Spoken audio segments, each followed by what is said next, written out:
আসসালামু আলাইকুম। সবাইকে গার্ডিয়ান নার্সিং অ্যাডমিশন এবং জব কোচিং এর পক্ষ থেকে অনেক অনেক শুভেচ্ছা ও অভিনন্দন। আমি হৃদয় আছি আপনাদের সাথে। আজকে আমরা চলে এসেছি বিএনএমসি কম্প্রিহেন্সিভ লাইসেন্স পরীক্ষার স্পেশাল ক্লাস, এবং আজকে আমরা মায়োকার্ডিয়াল ইনফ্রাকশন বা হার্ট অ্যাটাকের উপর এ to Z details say class করব। তো আপনারা যারা আমাদের সাথে যুক্ত হয়েছেন সবাই আজকের ক্লাসটা শেয়ার করে দিবেন যেন অন্যরাও দেখার সুযোগ পায়।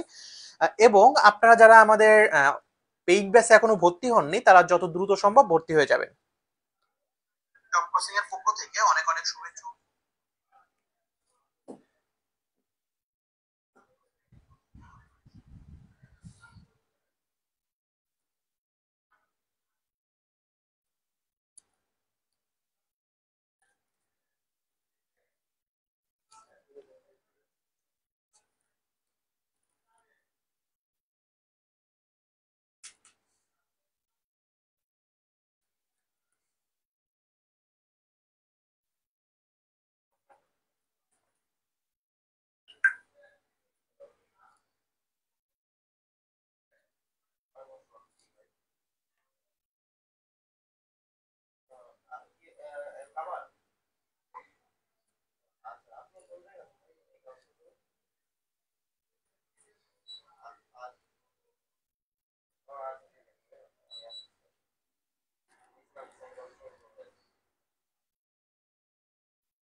আপনারা আমাদের সাথে যারা যুক্ত হয়েছেন সবাই একটু কমেন্টস করে জানাবেন যে আপনারা কে কোথা থেকে যুক্ত হয়েছেন। আমরা কিছুক্ষণের ভিতরে ক্লাসে চলে যাব এবং আজকে আমরা মায়োকার্ডিয়াল ইনফ্রাকশনের উপর এ টু জেড ডিটেইলসে ক্লাস করব।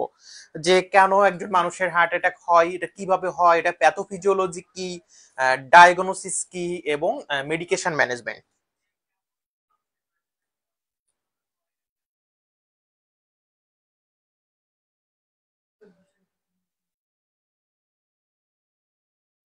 তো আপনারা আমাদের সাথে যারা যুক্ত হয়েছেন সবাই একটু কাইন্ডলি কমেন্টস করে জানাবেন যে আমাদের ভয়েস ক্লিয়ার আছে কিনা এবং আপনারা কে কোথা থেকে যুক্ত হয়েছেন।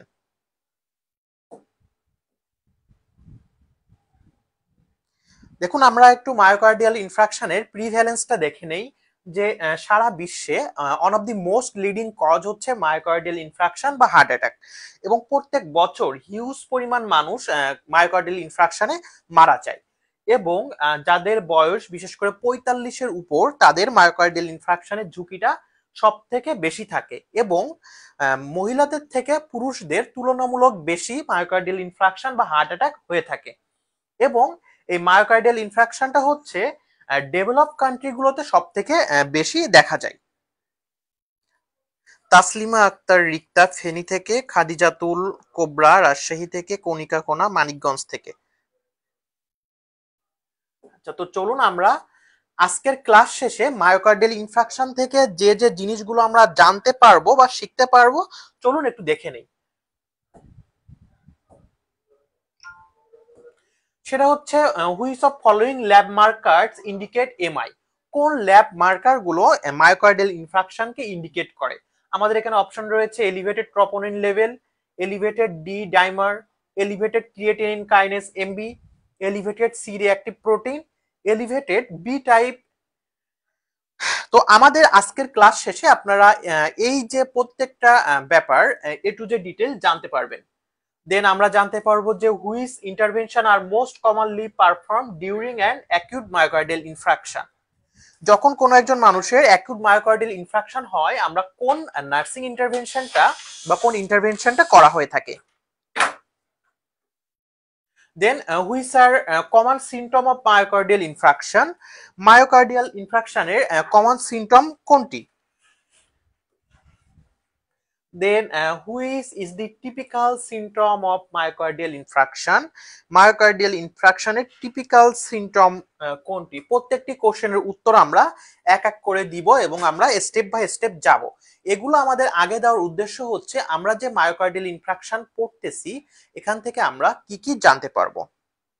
আচ্ছা, তো চলুন আমরা ফার্স্ট অফ অল দেখে নেই মায়োকার্ডিয়াল ইনফ্রাকশন বা হার্ট অ্যাটাক কাকে বলে। বেসিক্যালি মায়োকার্ডিয়াল ইনফ্রাকশন, যেটা হার্ট অ্যাটাক হিসাবে পরিচিত, এটা হচ্ছে যখন কোনো একজন মানুষের হার্টের মাসেলগুলোতে প্রপার ব্লাড সাপ্লাই হয় না, যেটার জন্য ওইখানের টিস্যুগুলো মারা যায়, এটাকে আমরা মায়োকার্ডিয়াল ইনফ্রাকশন বলে থাকি। অর্থাৎ myocardial infarction, commonly known as heart attack, occurs when blood flow to a part of heart is blocked for a long enough time। যে হার্টের যে কোনো একটা পার্টে ব্লাড ফ্লোটা ব্লক হয়ে যায়। কিসের জন্য ব্লক হয়? এবং এই যে হার্টের যে কোনো একটা পার্টে ব্লাড ফ্লোটা ব্লক হয়ে যাচ্ছে, ওইটার জন্য কি হয়? Damage or death two part of heart muscle বা মায়োকার্ডিয়াম। আমাদের হার্টের যে মায়োকার্ডিয়াম লেয়ারটা রয়েছে, এই মায়োকার্ডিয়ামের হচ্ছে টিস্যুগুলা মারা যায়, এটাকে আমরা বলে থাকি হার্ট অ্যাটাক। অর্থাৎ মায়োকার্ডিয়াল ইনফ্রাকশন বা হার্ট অ্যাটাক হচ্ছে যদি কোনো কারণে একজন মানুষের হার্টের একটা পার্টে ব্লাড সাপ্লাই বন্ধ হয়ে যায় বেশ কিছুক্ষণের জন্য, যেটার ফলে ওইখানের যে টিস্যুগুলো থাকে এগুলো হচ্ছে মারা যায়, এটাকে আমরা মায়োকার্ডিয়াল ইনফ্রাকশন বলে থাকি। তো এই যে দেখুন হচ্ছে আমাদের হার্ট, এই হার্টের ভিতর যে আর্টারি গুলো রয়েছে, এই আর্টারি গুলোর কাজ হচ্ছে হার্টের মাসেল গুলোতে ব্লাড সাপ্লাই দেওয়া। কারণ আমি অ্যাজ এ হিউম্যান, আমার প্রত্যেক মুহূর্তে বেঁচে থাকার জন্য যেমন অক্সিজেন দরকার, আমার বডির প্রত্যেকটা ভাইটাল অর্গান যেগুলো রয়েছে, not only vital organ but also every single cell, প্রত্যেকেরই বেঁচে থাকার জন্য অক্সিজেন, নিউট্রিশন এগুলো দরকার বা এনার্জি। আমাদের প্রত্যেকটা টিস্যু গুলোতে এই অক্সিজেন, এনার্জি পৌঁছায় হচ্ছে ব্লাডের মাধ্যমে। এবং আমাদের বেসিক্যালি হচ্ছে এখানে হার্ট অ্যাটাক যখন আমরা পড়বো, আমাদের আরেকটা ব্যাপার জানা উচিত, আমাদের রেসপিরেশন। আমরা যে দেখতেছি আমি এখন জোরে জোরে শ্বাস নিচ্ছি, এই যে আমি বাইরের এক্সটার্নাল এনভায়রনমেন্ট থেকে যখন শ্বাস প্রশ্বাস হচ্ছে আমার, এটাকে বলা হয় এক্সটার্নাল রেসপিরেশন। অর্থাৎ আমি হৃদয়, আমি যে হচ্ছে বাইরের এনভায়রনমেন্ট থেকে শ্বাস নিচ্ছি, তো যেখানে অক্সিজেনটা আমার লাংসে যাচ্ছে এবং কার্বন ডাই অক্সাইডটা লাংস থেকে বের হয়ে যাচ্ছে, এটাকে বলা হয় এক্সটার্নাল রেসপিরেশন। আর এটা কিন্তু আমার কি হচ্ছে, আমার লাংস পর্যন্ত সীমাবদ্ধ থাকতেছে। দেন আমার আপনারা সবাই জানেন আমাদের সারা শরীরে কার্বন ডাই অক্সাইড যুক্ত রক্তগুলো সারা শরীরে আমার হার্টের বাম সাইড, সরি ডান সাইডে আসে, যে লেফট অ্যাট্রিয়াম এবং রাইট অ্যাট্রিয়াম এবং রাইট ভেন্ট্রিকলে আসে, এবং ওই রাইট অ্যাট্রিয়াম এবং রাইট ভেন্ট্রিকল হয়ে পালমোনারি আর্টারি হয়ে আমাদের লাংসে যায়।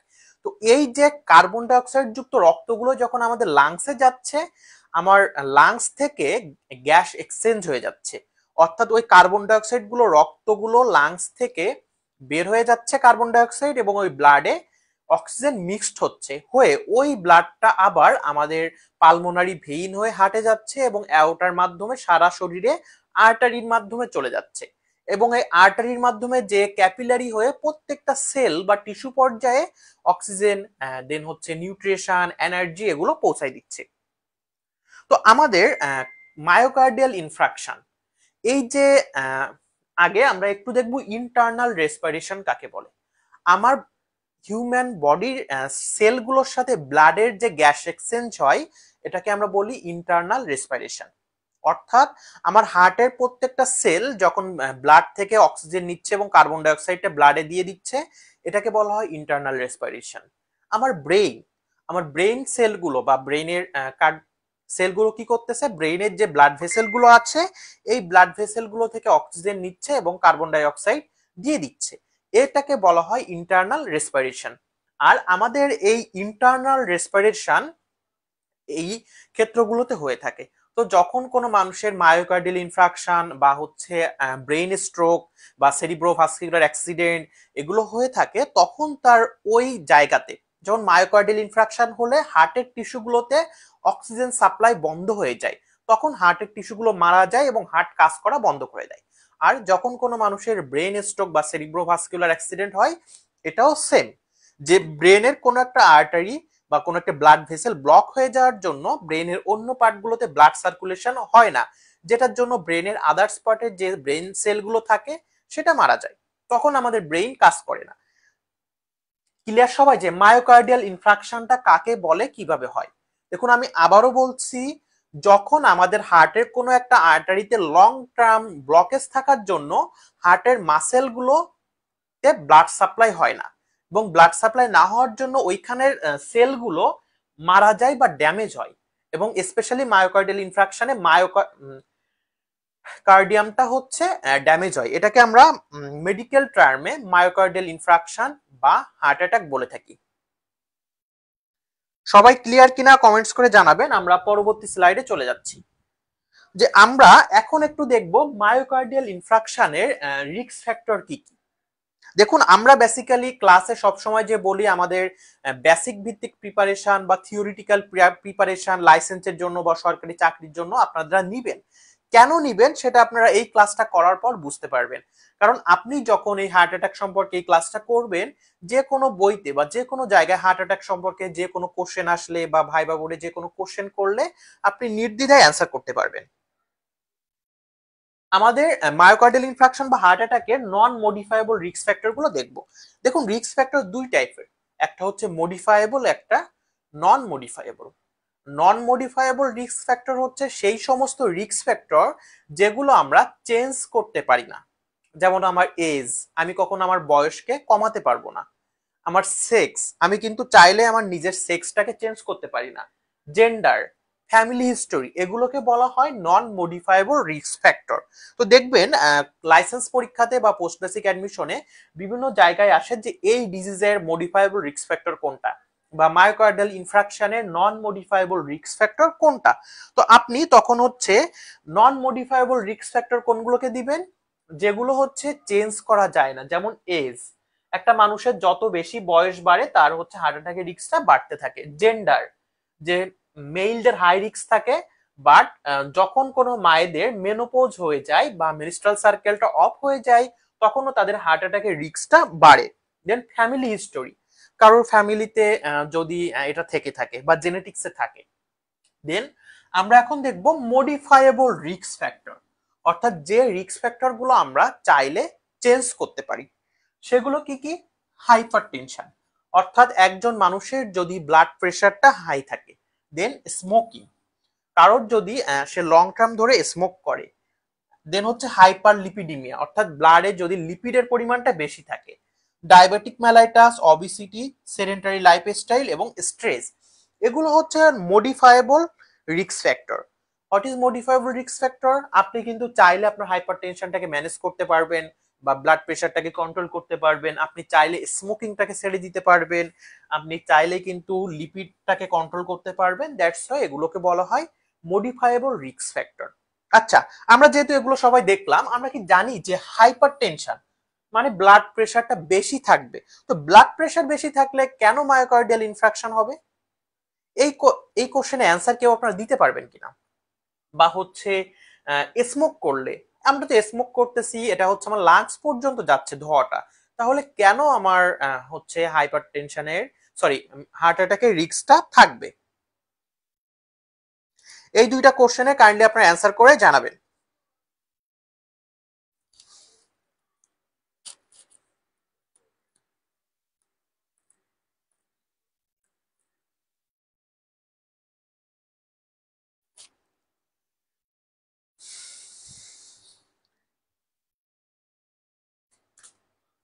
তো আমাদের কম্প্রিহেন্সিভ লাইসেন্স পরীক্ষার জন্য সম্পূর্ণ থিওরি ভিত্তিক এবং প্রত্যেকটা সাবজেক্টের প্রত্যেকটা টপিকস ভিত্তিক এমসিকিউ থিওরি প্লাস হচ্ছে সিনারিও বেসড কোশ্চেন সহ আমাদের বইটা চলে এসেছে মার্কেটে, এবং মার্কসের কোশ্চেন সহ রয়েছে।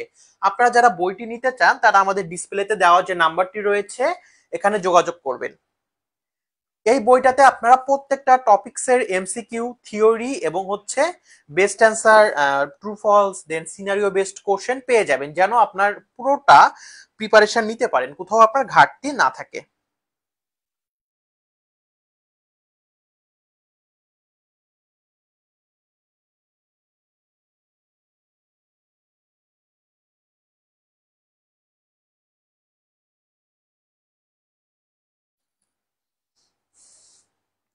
আপনারা কাইন্ডলি একটু কমেন্টস করে জানাবেন যে হাইপার টেনশনটা কেন বা কিভাবে একজন মানুষের হার্ট অ্যাটাকের জন্য দায়ী থাকে।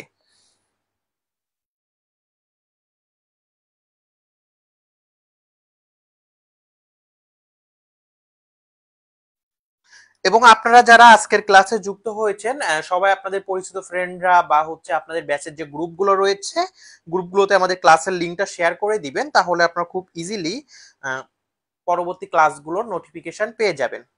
এবং আজকের ক্লাসটা আমাদের সবার জন্য খুবই গুরুত্বপূর্ণ। দেখুন, আমরা আসি হাইপার টেনশন। এই হাইপার টেনশনটা কিভাবে হার্ট অ্যাটাকের জন্য দায়ী থাকে।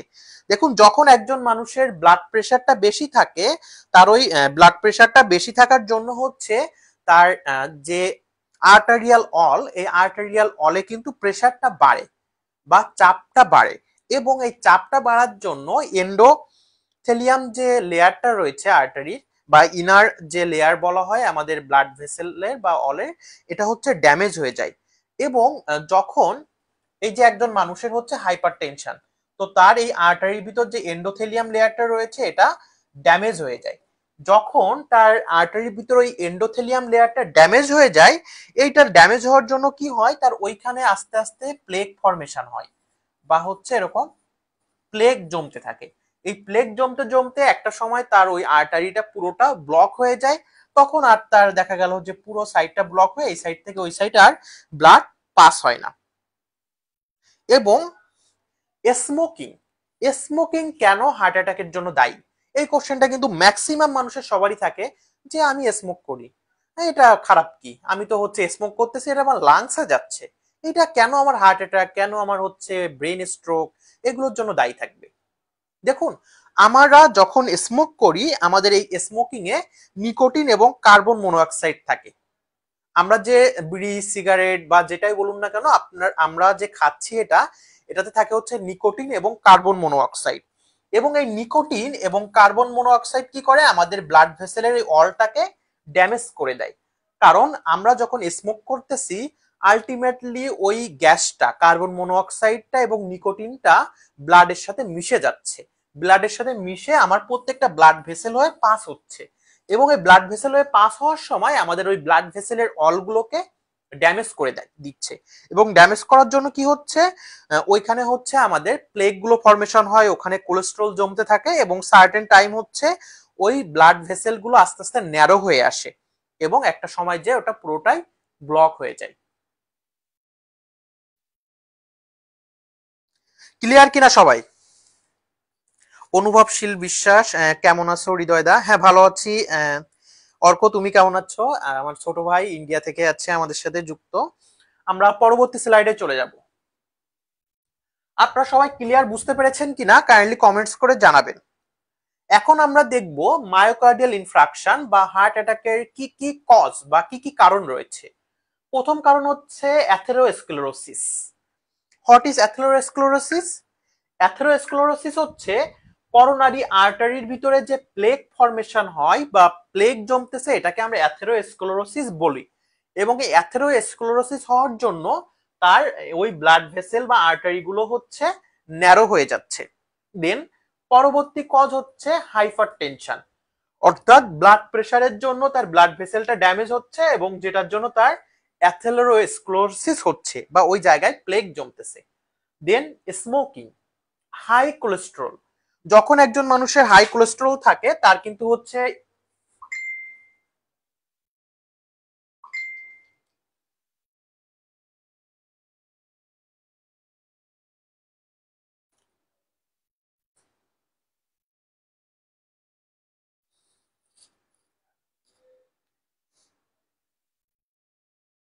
কোলেস্টেরলের পরিমাণটা বেশি থাকার জন্য তার কিন্তু হচ্ছে এলডিএলটা বাড়তেছে, যেটার জন্য তার আর্টারির ভিতরে আলটিমেটলি প্লেগ ফর্মেশন হচ্ছে। দেন ডায়াবেটিস। ডায়াবেটিস যখন একজন মানুষের থাকে তার ব্লাডে কিন্তু সুগারের পরিমাণ বেশি থাকে এবং সুগার বা যেটা হচ্ছে গ্লুকোজ এবং এটা সংকেত হচ্ছে এখানে কিন্তু কার্বন হাইড্রোজেন থাকে এবং এইগুলো সেম ভাবে তার ব্লাড ভেসেল গুলোকে ক্ষতিগ্রস্ত করে। দেন অবিসিটি, যখন একজন মানুষের ওয়েট বাড়ে, এই এক্সেস ওয়েটের জন্য তার ওই ব্লাড ভেসেল গুলোতে প্রেসার পড়ে। দেন সেডেন্টারি লাইফস্টাইল বা যারা হচ্ছে ব্যায়াম করে না, সারাদিন শুয়ে বসে থাকে, ফ্যামিলি হিস্টোরি, স্ট্রেস এবং হচ্ছে এজ অ্যান্ড জেন্ডার। তো আমরা পরবর্তী স্লাইডে চলে যাব। এখন আমরা এতক্ষণ হচ্ছে যেহেতু থিওরি গুলো দেখলাম, আমরা একটু দেখবো যে আসলে আমাদের লাইসেন্স প্রিপারেশনের জন্য আমরা যে থিওরি ভিত্তিক ক্লাসের কথা বলি, এই থিওরি ভিত্তিক ক্লাস করলে আমাদের বাসায় কত বেশি পড়া দরকার। আপনারা যারা মনোযোগ দিয়ে পড়েছেন দেখবেন খুব ইজিলি এই কোশ্চেন গুলো অ্যান্সার করতে পারবেন। আমাদের এখানে কোশ্চেন হচ্ছে which of following are common cause of myocardial infarction. Myocardial ইনফ্রাকশনের কমন কজ কোনটি? আমাদের এখানে প্রথম অপশন রয়েছে atherosclerosis, coronary artery spasm, diabetes, pulmonary embolism এবং হাইপারটেনশন। এখান থেকে কমন কজগুলো কাইন্ডলি আপনারা কমেন্টস করে জানাবেন যে মায়োকার্ডিয়াল ইনফ্রাকশনের কমন কজ কোনটি। এটা কিন্তু ট্রু ফলস কোশ্চেন, অর্থাৎ এখানে হচ্ছে যে অপশনগুলো ট্রু রয়েছে সেটা আপনারা কমেন্টস করে জানিয়ে দিবেন।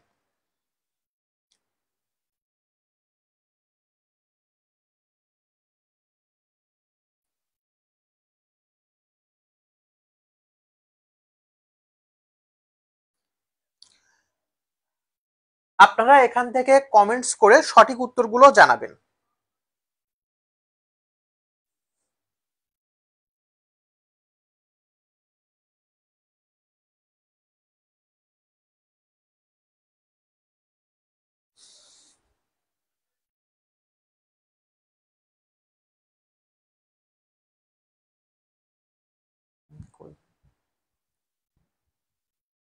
কই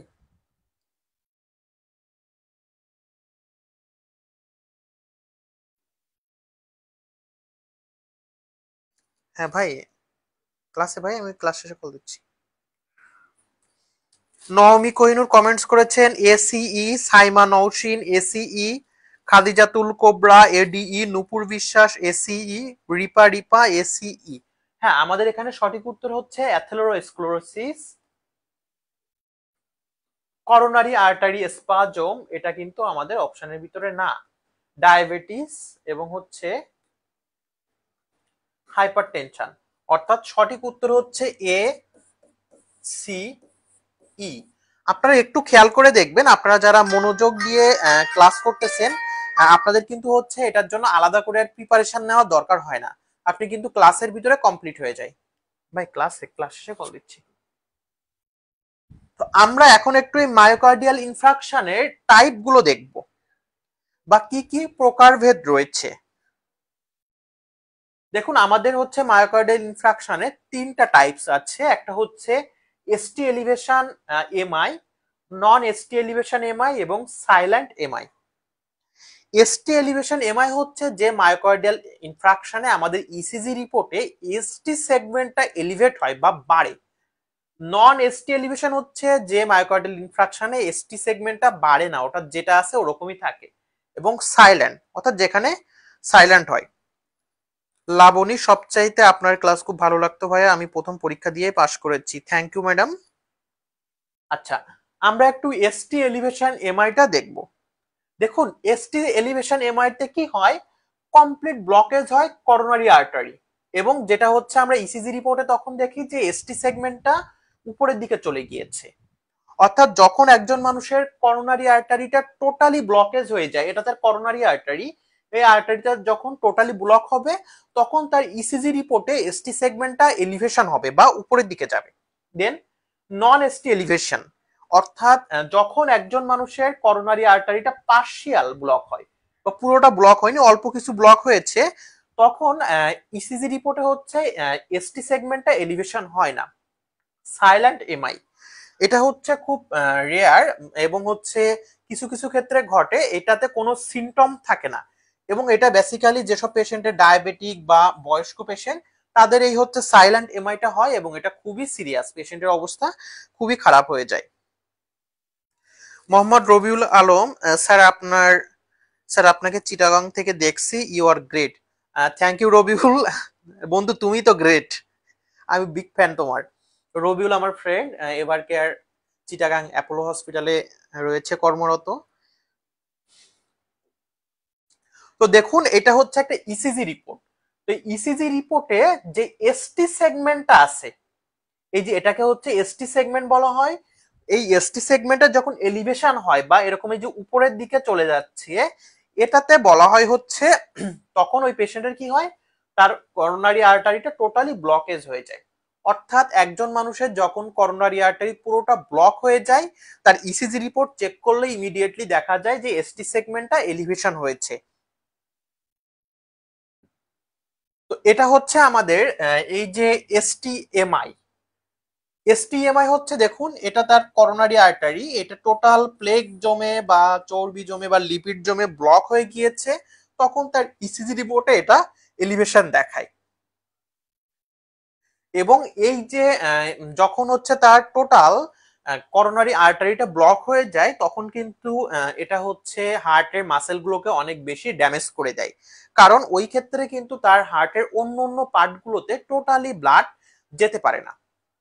এবং non ST segment elevation MI যেটা, ওইখানে কিন্তু তার ঠিক এরকম হয়ে যায়, অর্থাৎ কোথাও তার করোনারি আর্টারিটা টোটাল ব্লকেজ হয় না, কিছুটা ফাঁকা থাকে যেটা দিয়ে হচ্ছে ব্লাড সার্কুলেশন হয়। এবং এই নন এসটি সেগমেন্ট এলিভেশনে কি হয়, এখানে কিন্তু তার হার্টের মাসেল গুলো তুলনামূলক এসটি এলিভেশন এমআই থেকে কম ড্যামেজ হয়, কারণ অল্প কিছু যে ব্লাড পাস হচ্ছে ওখান থেকে তার হার্টের বাকি টিস্যু গুলো একটু হইলেও ব্লাড পায়। আর হচ্ছে অ্যানজাইনা অ্যাটাক বা যেটাকে আনস্টেবল অ্যানজাইনা বলা হয়, কোনো কারণে তার করোনারি আর্টারিটা যদি রাপচার হয়ে যায় বা ছিঁড়ে যায়, ওইখান থেকে ব্লিডিং হতে থাকে, তখন তার আনস্টেবল অ্যানজাইনা হয় বা প্রচন্ড বুকে ব্যথা হয়। মোহাম্মদ রবিউল আলম, বন্ধুর টিচিং স্কিল অনেক দারুণ, বেস্ট অফ লাক। বন্ধু, আমি তো তোমার থেকে শিখছি। আচ্ছা, আমরা পরবর্তী স্লাইডে চলে যাব। তো এখন আমরা একটা বেস্ট অ্যান্সার কোশ্চেন দেখবো। আমরা এতক্ষণ তো হচ্ছে নিজেরা পড়লাম, এখন দেখি যে আমরা প্র্যাকটিস করে। Which type of MI involve A complete blockage of coronary artery? কোন টাইপের এমআই তে একজন মানুষের করোনারি আর্টারিটা কমপ্লিট ব্লক হয়ে যায়? অপশন হচ্ছে non ST segment elevation MI, unstable angina, ST segment elevation MI এবং প্রিনজেন্টাল অ্যানজাইনা। কাইন্ডলি আপনারা কমেন্টস করে সঠিক উত্তরটি জানাবেন।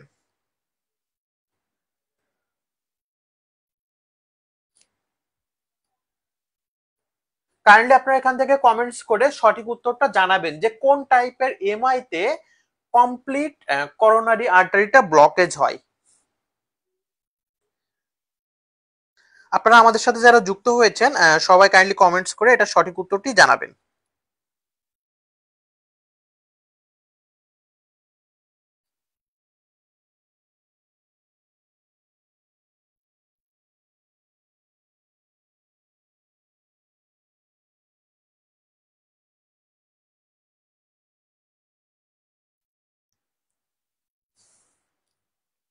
Nupur Biswas C, Naomi Kohinoor C, Saima Nousin, Masuma Akter.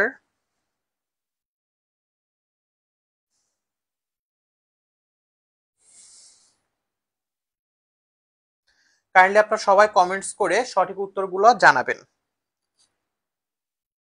এবং আপনারা আজকের ক্লাসটা যদি আপনাদের ভালো লেগে থাকে অবশ্যই শেয়ার করে দিবেন, তাহলে পরবর্তীতেও আপনারা এই ক্লাসটা দেখে নিতে পারবেন যে কোনো সময়। জান্নাতুল ফেরদৌস জ্যোতি এসটিএমআই, মুসলিমা জাহান সি।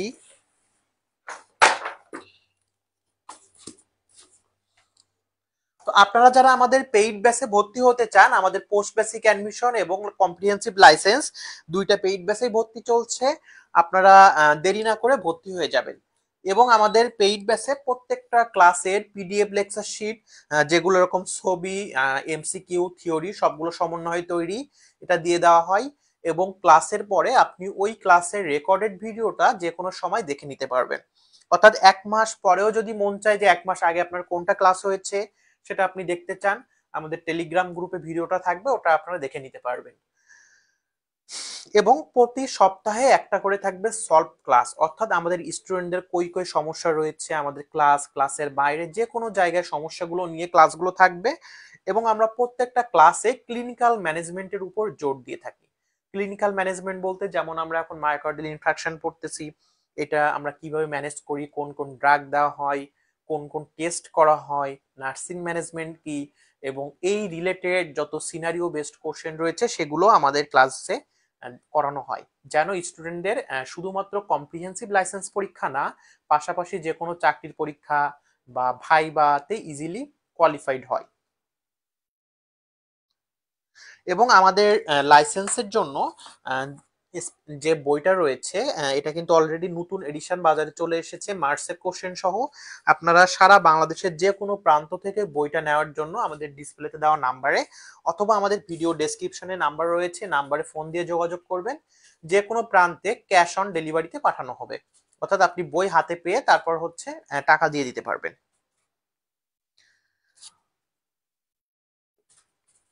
আমরা পরবর্তী স্লাইডে চলে যাই। সেটা হচ্ছে আমাদের প্যাথোফিজিওলজি, যেটা নিয়ে কিন্তু আমাদের কম বেশি সবারই একটা আতঙ্কের জায়গা থাকে। প্যাথোফিজিওলজি এটা আবার কি জিনিস বা খুবই কঠিন লাগতো। আপনারা একটু কমেন্টস করে জানাবেন যে স্টুডেন্ট লাইফে প্যাথোফিজিওলজি কঠিন লাগতো কার কার। আমরা একটু মায়োকার্ডিয়াল ইনফ্রাকশনের প্যাথোফিজিওলজিটা খুব শর্টে দেখব। প্যাথোফিজিওলজি কঠিন লাগতো কার কার, এবং আজকের ক্লাসের পর আপনাদের প্যাথোফিজিওলজি কেমন লাগতেছে কমেন্টস করে জানাবেন। দেখুন, আমাদের প্রথমত হচ্ছে পেশেন্টের প্লেক ফরমেশন হচ্ছে প্যাথোফিজিওলজি। প্যাথোফিজিওলজিটা হচ্ছে একটা রোগ সৃষ্টির প্রক্রিয়া বা প্রসেস, যে মায়োকার্ডিয়াল ইনফ্রাকশনটা আপনার শরীরে কিভাবে হচ্ছে, কোন স্টেপ বাই স্টেপ হচ্ছে, এটাই প্যাথোফিজিওলজি। তো প্রথমত কি হচ্ছে, প্লেক ফরমেশন হচ্ছে, অর্থাৎ ওই যা ব্যক্তির মায়োকার্ডিয়াল ইনফ্রাকশন রয়েছে তার করোনারি আর্টারিতে ফ্যাট বা কোলেস্টেরল গুলো জমে প্লেক তৈরি করতেছে। দেন তারপরে যেটা হয়, প্লেকটা রাপচার হয়ে যায়। ওই যে এখানে প্লেক জমে গেল, ওই প্লেকটা রাপচার হয়ে আস্তে আস্তে ওই জায়গাতে ব্লাড জমাট হয়ে যায়, ওই যে রক্ত সরবরাহটা তখন বন্ধ হয়ে যায়।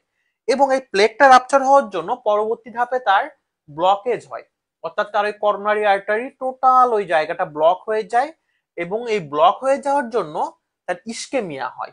অর্থাৎ ইস্কেমিয়া বলতে তার ওই জায়গাটাতে যখন ব্লক হয়ে গিয়েছে ওর অপর পার্টে ব্লাড সার্কুলেশন হচ্ছে না, এবং ব্লাড সার্কুলেশন না হওয়ার জন্য ওই অপর পার্টটা অক্সিজেন, নিউট্রিশন বা হচ্ছে অন্য কোনো কিছু পাচ্ছে না, তখন ওইখানকার যে টিস্যু গুলো ছিল বা হার্টের যে মাসেল গুলো ছিল ওইটা হচ্ছে ওরা অক্সিজেনের অভাবে ভুগতেছে। এটার পরবর্তীতে হয় হচ্ছে নেক্রোসিস, বা ওইখানে পর্যাপ্ত ব্লাড পৌঁছাতে না পারার জন্য ওইখানের যে হার্ট মাসেল গুলো ছিল সেগুলো হচ্ছে মারা যাচ্ছে, যেটাকে আমরা মেডিকেল টার্মে নেক্রোসিস বলে থাকি। তো এটা হচ্ছে মায়োকার্ডিয়াল ইনফ্রাকশনের প্যাথোফিজিওলজি, যে কিভাবে একজন মানুষের শরীরে মায়োকার্ডিয়াল ইনফ্রাকশন হচ্ছে, কোন কোন প্রসেসে হচ্ছে।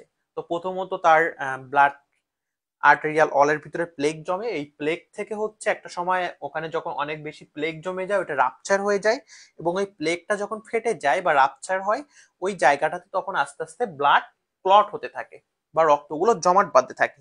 দেন কি হয়, তার কিন্তু ওই রাপচার হওয়ার জন্য তার টোটাল করোনারি আর্টারিটা ব্লকেজ হয়ে যাচ্ছে, এবং ব্লকেজের পরে তার অপর পার্টি ইস্কেমিয়া হয় বা অক্সিজেন নিউট্রিশন এগুলো পৌঁছাইতে পারে না।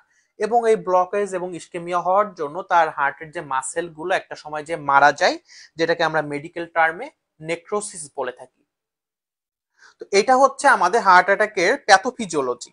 আপনারা কাইন্ডলি একটু কমেন্টস করে জানাবেন যে আপনারা এটা ক্লিয়ার বুঝতে পেরেছেন কিনা, বা প্যাথোফিজিওলজি বুঝতে আপনাদের অনেক বেশি কষ্ট হয়েছে কিনা। আমরা পরবর্তী স্লাইডে চলে যাব।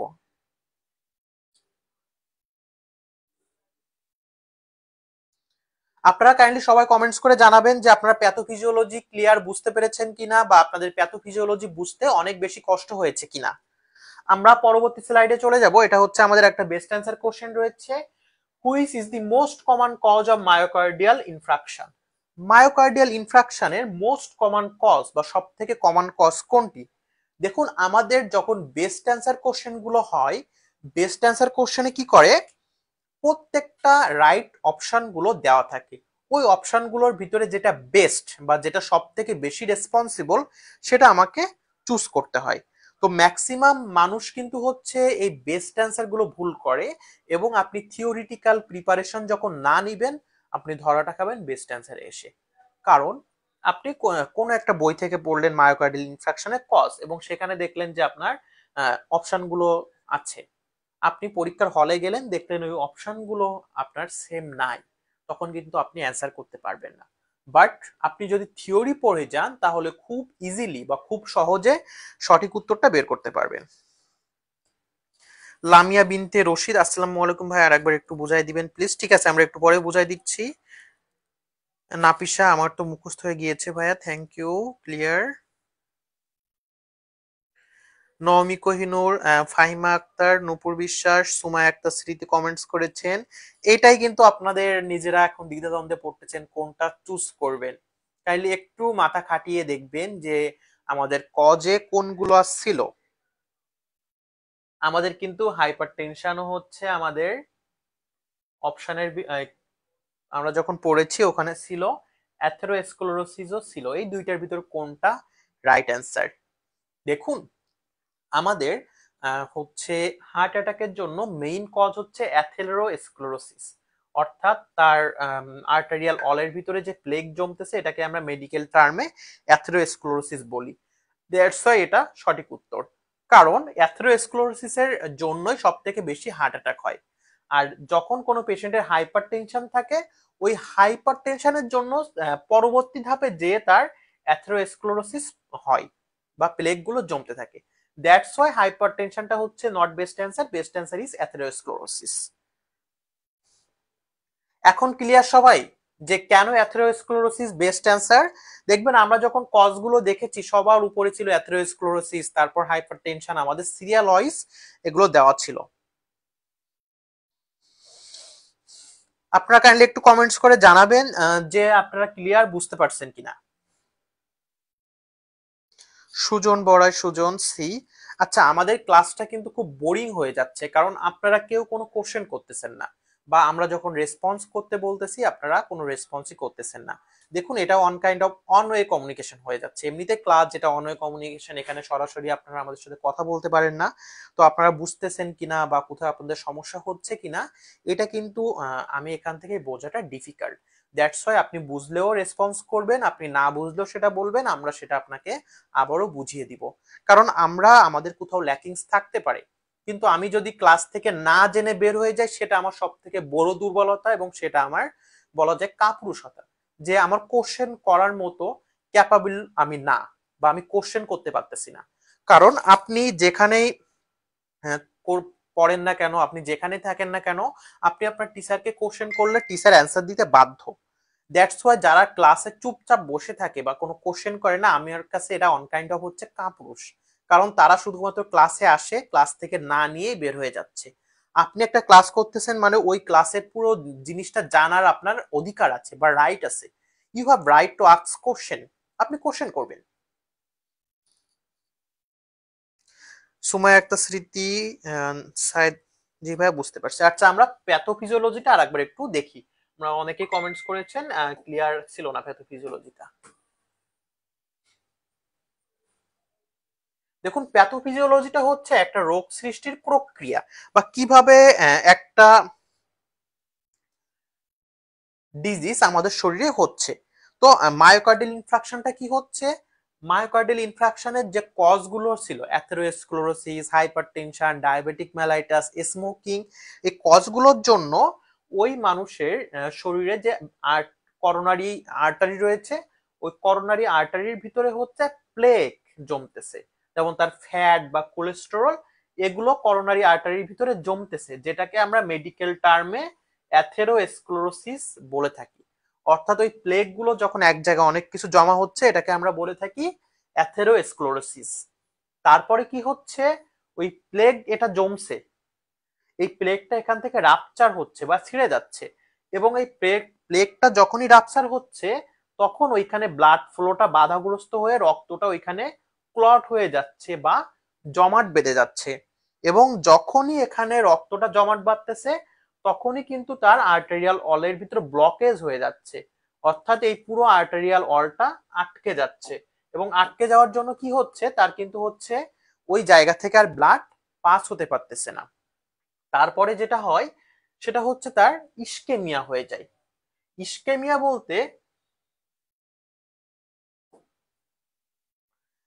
তার হার্টের যে অন্য একটা পার্ট রয়েছে, ওই পার্ট গুলোতে আমার এখানটাতে ব্লকেজ হয়ে গেলে কিন্তু আমার এই সাইডের যে পার্ট গুলো থাকবে এরা কিন্তু ব্লাড পাবে না। এবং যখনই সে ব্লাড পাবে না, ব্লাডের সাথে অক্সিজেনও পাচ্ছে না, নিউট্রিশনও পাচ্ছে না, যেটাকে আমরা ইস্কেমিয়া বলে থাকি, বা যেটাকে ইস্কেমিয়া বলতে বোঝায় অক্সিজেন স্টারভেশন বা অক্সিজেন ডেফিসিয়েন্সি। তারপরে যেটা হয় সেটা হচ্ছে নেক্রোসিস হয়ে যায়, অর্থাৎ আমার হার্টের বাকি যে সেলগুলো রয়েছে, এই ইস্কেমিয়া হচ্ছে মানে ওইখানে অক্সিজেন ব্লাড আসতেছে না, তখন আস্তে আস্তে ওইখানে যে সেল এগুলো মারা যায়, যেটাকে আমরা নেক্রোসিস বলে থাকি। তো এটা হচ্ছে আমার হার্টের বা হার্ট অ্যাটাকের প্যাথোফিজিওলজি। যে প্রথম প্লেগ তৈরি হচ্ছে, ওই প্লেগটা রাপচার হয়ে যাচ্ছে, এবং ওই প্লেগটা যখনই রাপচার হচ্ছে ওইখানে রক্তটা এসে জমাট বেঁধে যাচ্ছে, এবং ওই রক্ত জমাট বাঁধার জন্য কি হচ্ছে, তার ইসকেমিয়া হচ্ছে, বা হার্টের অন্য পার্ট গুলোতে আর ব্লাড পৌঁছাচ্ছে না। এবং হার্টের অন্য পার্ট গুলোতে ব্লাড না পৌঁছানোর জন্য কি হচ্ছে, ওইখানে যে সেলগুলো ছিল সেই সেলগুলো মারা যাচ্ছে, যেটাকে আমরা নেক্রোসিস বলি। এটা হচ্ছে হার্ট অ্যাটাকের প্যাথোফিজিওলজি।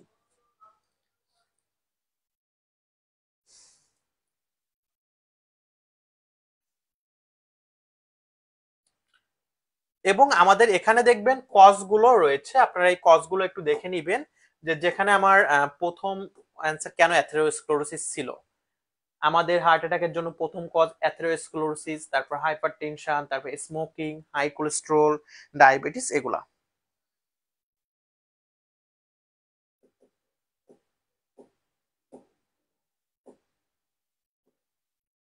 তো আমরা এখন দেখব হচ্ছে মায়োকার্ডিয়াল ইনফ্রাকশন বা হার্ট অ্যাটাকের সাইন সিমটম বা কি কি লক্ষণ দেখা যায়। দেখুন, প্রথমত হচ্ছে যে লক্ষণটা দেখা যায়, পেশেন্টের চেস্ট পেইন বা অ্যানজাইনা হয়, এবং এই যে বুকে ব্যথাটা থাকে এটা হচ্ছে সিভিয়ার পেইন থাকে, অর্থাৎ প্রচন্ড বুকে ব্যথা হয়, এবং ক্রুশিং পেইন থাকে, অর্থাৎ মনে হয় কেউ তার বুকের ভিতরে ক্রুশ বা যে তরোয়ার ফুটাই দিচ্ছে, এবং তার বুকের ভিতরে একটা চাপ থাকে বা প্রেসার তৈরি হয়। এবং বেসিক্যালি পেইনটা হচ্ছে 15 মিনিটেরও বেশি লাস্টিং করে, এবং এই পেইনটা আস্তে আস্তে তার লেফট আর্ম বা হাত বা হচ্ছে পেছনের পার্ট গুলোতে রেডিয়েটেড হয় বা ছড়িয়ে যায়। বা তার পরবর্তী ধাপে যে সাইন সিমটমটা থাকবে পেইন রেডিয়েশন, বা পেইনটা তার ছড়ায় লেফট আর্ম, জ, নেক এবং ব্যাক সাইডে চলে যাবে। অর্থাৎ তার প্রথম পেইনটা বুক থেকে শুরু হয়েছিল, বুক থেকে শুরু করে তার হচ্ছে লেফট আর্ম, তার জ বা ঘাড়, এই জায়গাগুলোতে চলে যাবে। তারপরে হচ্ছে শর্টনেস অফ ব্রেথ, অর্থাৎ ডিসপেনিয়া হবে, অর্থাৎ ওই পেশেন্ট প্রপার ভাবে শ্বাস নিতে পারবে না, কারণ যখন তার হার্টের মাসেল গুলো ব্লক হয়ে হার্টের মাসেল গুলো মারা যাচ্ছে, হার্ট আর ব্লাড পাম্প করতে পারবে না।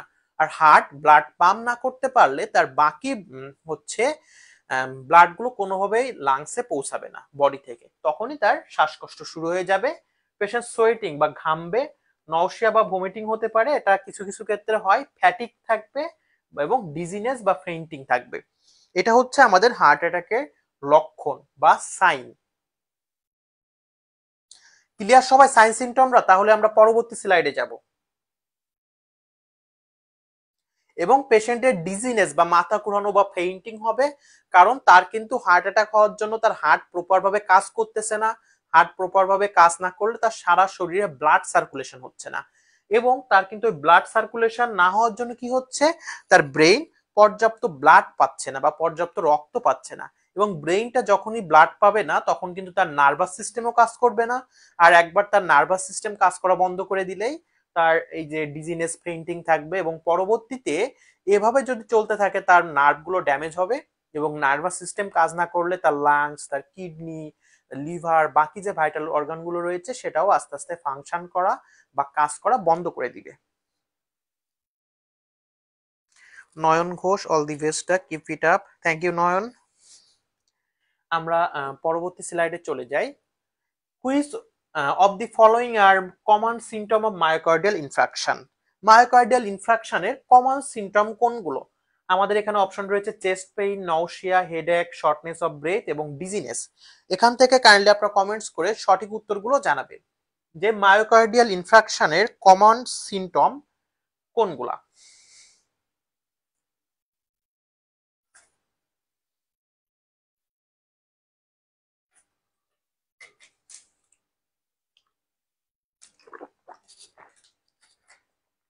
দেখুন, আমাদের কম্প্রিহেন্সিভ লাইসেন্স বা পোস্ট বেসিক অ্যাডমিশনের জন্য একটা একটা লেকচার শিট গুলো ডেভেলপ করতে আমাদের হিউজ টাইম চাই, কারণ এগুলো অন কাইন্ড অফ রিসার্চ এর মতো, যে কোনভাবে লেকচার শিটটা প্রিপেয়ার করলে স্টুডেন্টরা বুঝবে, কোন ডেফিনেশনটা ইজি হবে, কিভাবে দিলে খুব সহজে কম পড়ে মনে রাখা যাবে, বা কোন এমসিকিউ গুলা, না স্যার হচ্ছে বাইরে গেছে, কোন এমসিকিউ গুলা হচ্ছে দিলে আমাদের খুব ইজিলি হচ্ছে পরীক্ষার জন্য যেগুলো আছে সেটা কভার আপ হয়ে যাবে, এর জন্য হচ্ছে আমাদের একটা একটা লেকচার শিট রেডি করতে হিউজ একটা সময় লস্ট হয়, এবং এটা পুরোটা করা হয় যেন স্টুডেন্টরা বেনিফিটেড হয়। কারণ আমরা আমাদের পেইড বেসে কখনো কোনো বই দেখে পড়ানো হয় না। প্রত্যেকটা ক্লাসের জন্য প্রত্যেকটা disease wise lecture sheet ready করা রয়েছে, সেটা দিয়ে পড়ানো হয়। সাথী, এসিহি, দীপাঞ্জলি, এবিডি, সুমায়া আক্তার স্মৃতি, নওমি কোহিনুর, নূপুর বিশ্বাস, নাফিসা, খাদিজাতুল কোবরা। আচ্ছা, শেখ তাসনিম কমেন্টস করেছেন আজকের পেইড ক্লাসটা কি হবে? আমাদের একটু টেকনিক্যাল সমস্যার জন্য আজকের পেইড ক্লাসটা হচ্ছে পরবর্তী একদিন নেওয়া হবে। আমাদের একটু হচ্ছে গুগল মিটের প্রিমিয়ামটাতে সমস্যা হয়েছে, দ্যাটস ওয়াই রেকর্ডিং হচ্ছে না। এই জন্য আমাদের পেইড ব্যাচটা ক্লাসটা আজকে হোল্ড করা হয়েছে। দেখুন, এখান থেকে সঠিক উত্তর হবে হচ্ছে মায়োকার্ডিয়াল ইনফ্রাকশনের কমন সিমটম কোনটা? Chest pain, then shortness of breath, এবং হচ্ছে কিছু কিছু ক্ষেত্রে কিন্তু আমরা কি দেখেছি, পেশেন্টের নওশিয়া হয়, বাট সেটা সব সময় না, এবং পেশেন্টের হেডএক থাকবে এবং ডিজিনেস থাকবে, অর্থাৎ এসি, ডি এবং ই।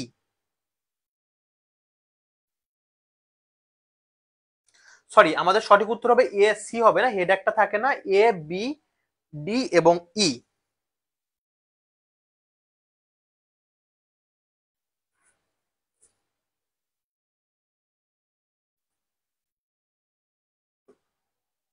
আমরা পরবর্তী কোশ্চেনে চলে যাব।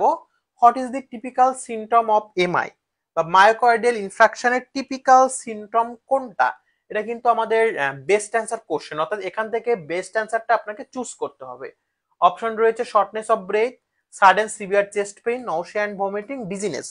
কাইন্ডলি আপনারা যারা আমাদের সাথে যুক্ত হয়েছেন কমেন্টস করে সঠিক উত্তরটা জানাবেন যে মায়োকার্ডিয়াল ইনফ্রাকশনের টিপিক্যাল সিমটম কোনটি।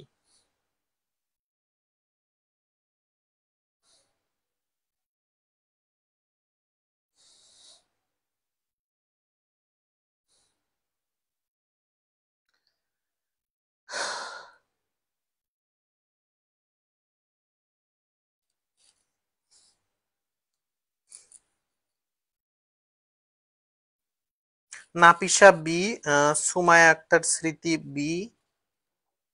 হ্যাঁ, আমাদের সঠিক উত্তর হচ্ছে বি বা সাডেন সিভিয়ার চেস্ট পেইন।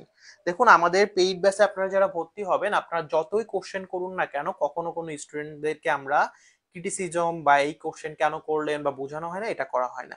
এবং আপনি যতক্ষণ না পারবেন আমরা আপনাকে ততক্ষণ বুঝিয়ে দিব। এবং ক্লাস শেষে গুগল মিটে ইচ অ্যান্ড ইন্ডিভিজুয়াল ম্যাক্সিমাম স্টুডেন্টের থেকে রিভিউ নেওয়া হয় যে সে সেটা বুঝতে পারতেছে কিনা, বা আমরা এই যে এমসিকিউ গুলো এখন দেখতেছি, এটা আমাদের পেইড ব্যাচে যারা স্টুডেন্ট রয়েছে তাদেরকে সরাসরি আস্ক করা হয় যে সে এটা বুঝতে পেরেছে কিনা, উত্তর কি হবে।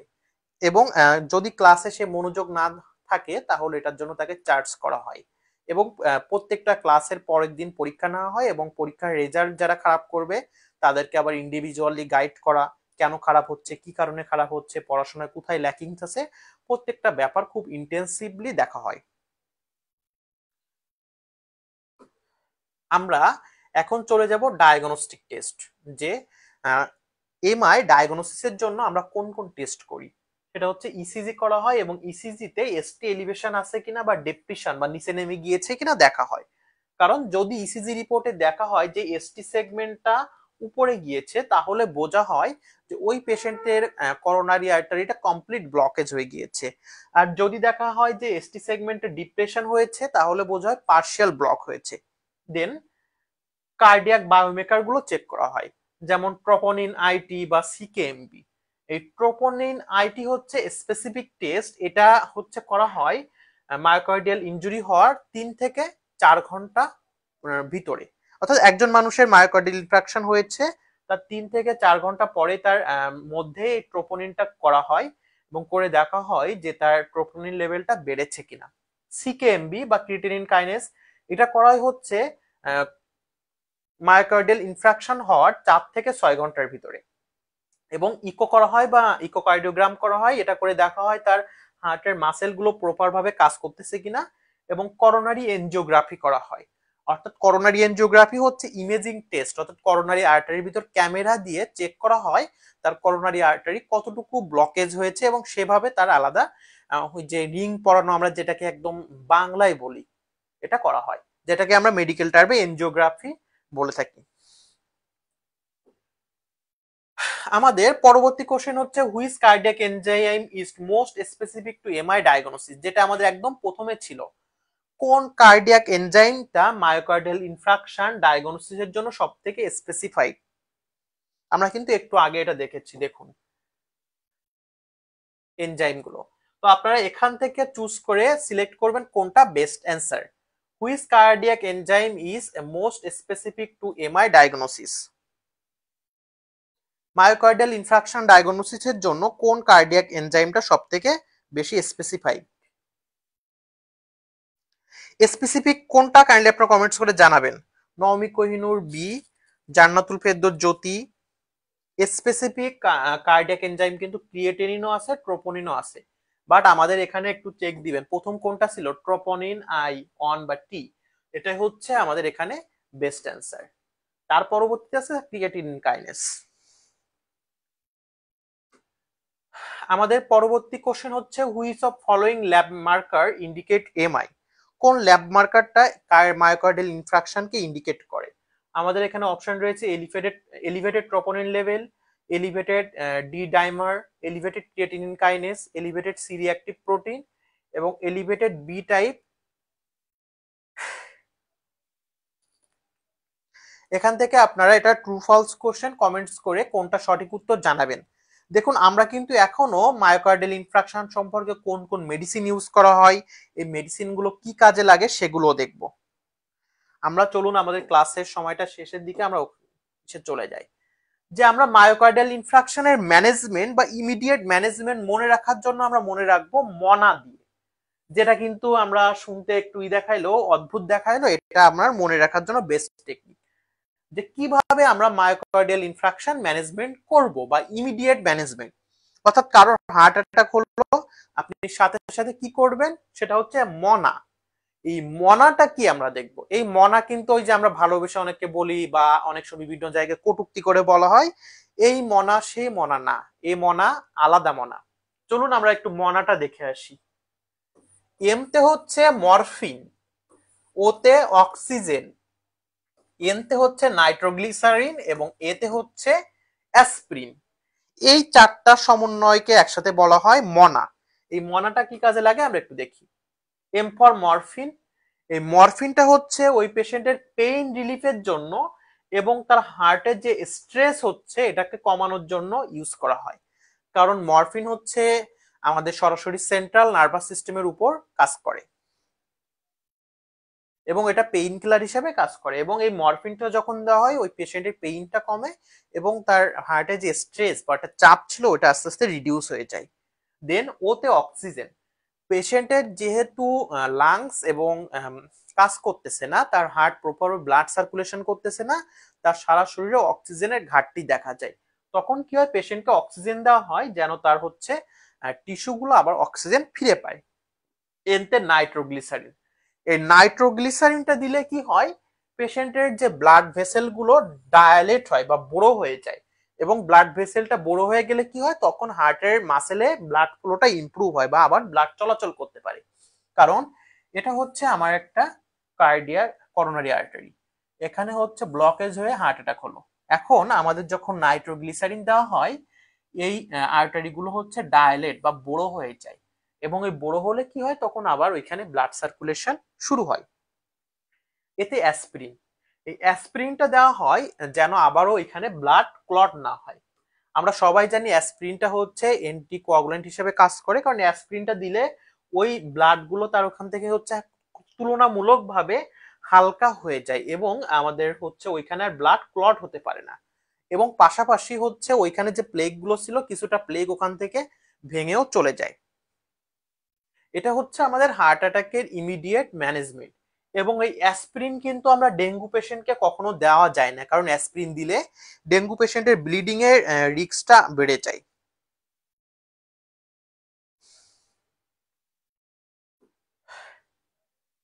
তো আমাদের এখানে একটা কোশ্চেন রয়েছে, which is the first line treatment for MI? Myocardial ইনফ্রাকশনের জন্য আমাদের ফার্স্ট লাইন ট্রিটমেন্ট কোনটি? অপশন রয়েছে থ্রম্বোলাইটিক, বেটা ব্লকার, অ্যাসপিরিন এবং এসি ইনহিবিটর। এখান থেকে কোনটা ফার্স্ট লাইন ট্রিটমেন্ট আপনারা কাইন্ডলি কমেন্টস করে জানাবেন। দেখুন আমরা ক্লাসের একেবারে শেষ পর্যায়ে চলে এসেছি। এই ক্লাসের বাকি যে পার্টগুলো রয়েছে সেটা আমরা আমাদের পেইড বেসে বা পরবর্তী একদিন দেখব।